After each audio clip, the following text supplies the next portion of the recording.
قبائلیوں کو نشانہ بنایا گیا جو مزدوری کی غرض سے لاڑکانہ گئے تھے، اور میرے حلقے میں ایک قبائلی کو اٹھایا گیا، 1 ہفتے تک وہ غائب رہا، اور جب ملا تو اس کی جلی ہوئی لاش ملی۔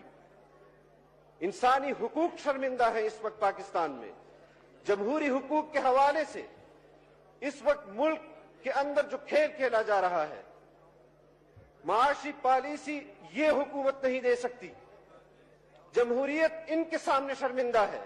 جناب اسپیکر، یہ وہ مسائل ہیں کہ پاکستان کی سیاسی قیادت کو اس حوالے سے سوچنا۔ Thank you. آپ جب وائنڈ اپ کریں پلیز۔ جناب اسپیکر، پاکستان کی سیاسی قیادت کو اس حوالے سے سوچنا ہوگا۔ ہم مزید اس حکومت کو وقت نہیں دے سکتے،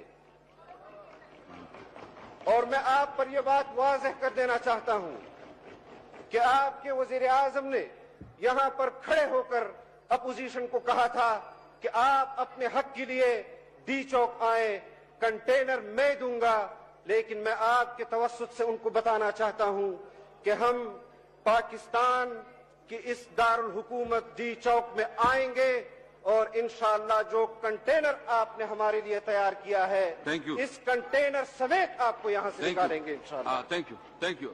علی محمد خان، میں سر یہ ایک موشن موو کرتا ہوں تاکہ یہ ایجنڈا چلاؤ، اس کے بعد آپ ایکسپلین کر لیں گے، رسپونڈ کریں گے۔ آئٹم نمبر 6 اور 7، علی محمد خان پلیز یہ موشن موو کرتے سر، بس میں موشن جی پلیز علی محمد خان پلیز جلدی۔ آنریبل اسپیکر صاحب، I would move the motion۔